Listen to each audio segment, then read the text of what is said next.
बिहार में इसी साल विधानसभा चुनाव होना है और इसके लिए सभी पार्टियों ने वोटर्स को साधने के प्रयास शुरू कर दिए हैं। बिहार ने मुख्यमंत्री नीतीश कुमार ने चुनाव से ठीक पहले महिला वोटर्स को साधने के लिए एक बड़ा कदम उठाया है। क्या कदम उठाया है, ये देखिए आप।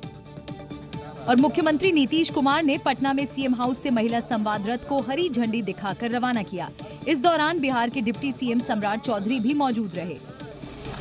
इन महिला संवाद रथ में एलईडी स्क्रीन लगाए गए हैं, जिसके जरिए महिलाओं के सशक्तिकरण के लिए चलाई जा रही योजनाओं के बारे में बताया जाएगा। आधी आबादी को साधने के लिए एक बड़ा कार्यक्रम का आयोजन राज्य सरकार के द्वारा मुख्यमंत्री नीतीश कुमार के द्वारा किया गया है, ताकि राज्य में किए गए कार्यों की जानकारी लोगों तक पहुंच सके।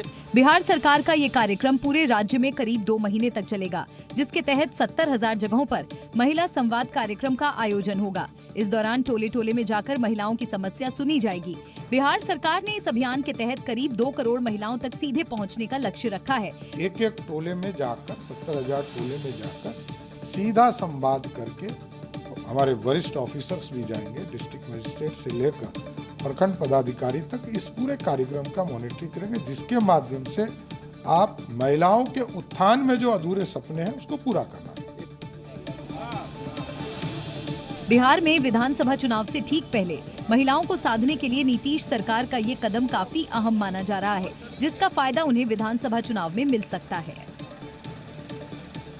नेशनल हेराल्ड केस में बीजेपी और कांग्रेस में लड़ाई जो है वो आर पार की चल रही है। राहुल गांधी और सोनिया गांधी के खिलाफ ईडी की चार्जशीट के बाद कांग्रेस और बीजेपी के कार्यकर्ता अब सड़कों पर उतर आए हैं।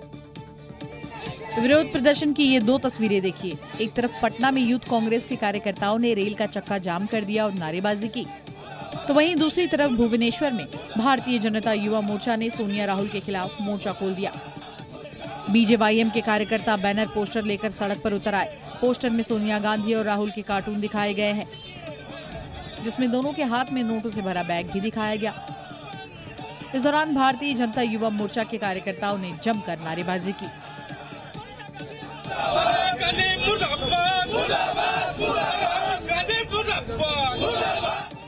कुछ लोगों ने हाथ में अनोखा पोस्टर लेकर प्रदर्शन किया, जिस पर स्लोगन लिखा था, हेराल के सिकंदर होंगे जेल के अंदर। एक और स्लोगन के जरिए सोनिया राहुल पर हमला किया गया, जिसमें लिखा था, जनता पूछे जवाब दो, घोटाले का हिसाब दो।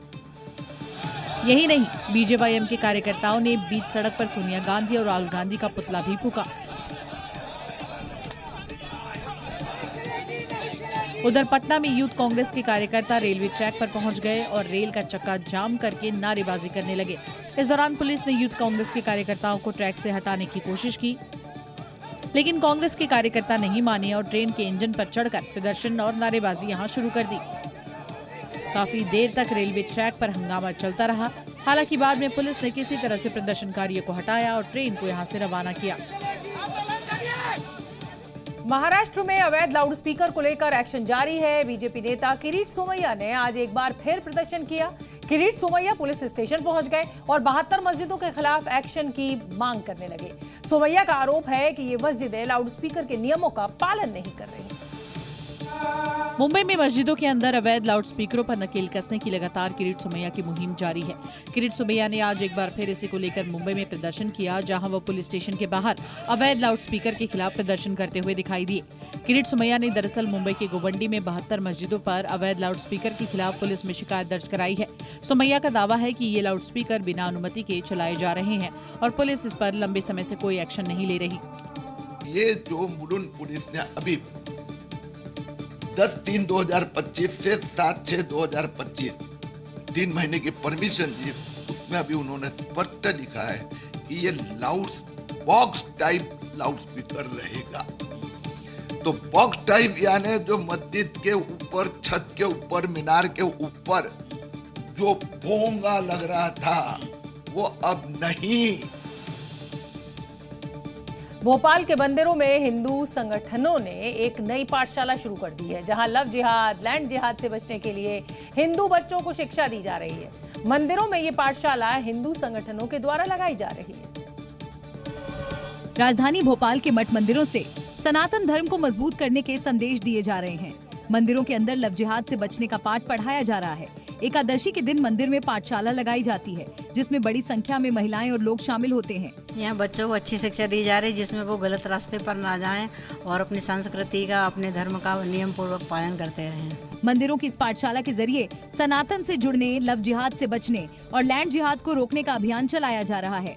स्कूल में जो शिक्षा दी जा रही है वो केवल लिटरेचर पढ़ाया जा रहा है, उनको सामाजिक शिक्षा नहीं दी जा रही है। यदि समाज में उन बच्चों को अगर सुदृढ़ बनाना है और सुंदर बनाना है तो उनको ये सब चीज़ें कि लव जिहाद क्या होता है, लैंड जिहाद क्या होता है, आपके ऊपर किस तरीके का समाज में खतरा आ सकता है, क्या हो सकता है, तो वो सब जानकारियां जो हैं वो मंदिरों के माध्यम से दी जा रही हैं। हिंदू संगठन के लोग युवा पीढ़ी को सनातन संस्कृति और सामाजिक दायित्व की बारीकियां समझा रहे हैं। लव जिहाद से बचाने के लिए हिंदू बेटियों को शिक्षा दी जा रही है। मंदिरों की इस खास पाठशाला का संचालन संस्कृति बचाओ मंच समिति कर रही है और इनका एक ही उद्देश्य है, हिंदू समाज और सनातनियों के बीच जागरूकता फैलाना, ताकि सनातन के पाठ से लव जिहाद का दी एंड किया जा सके।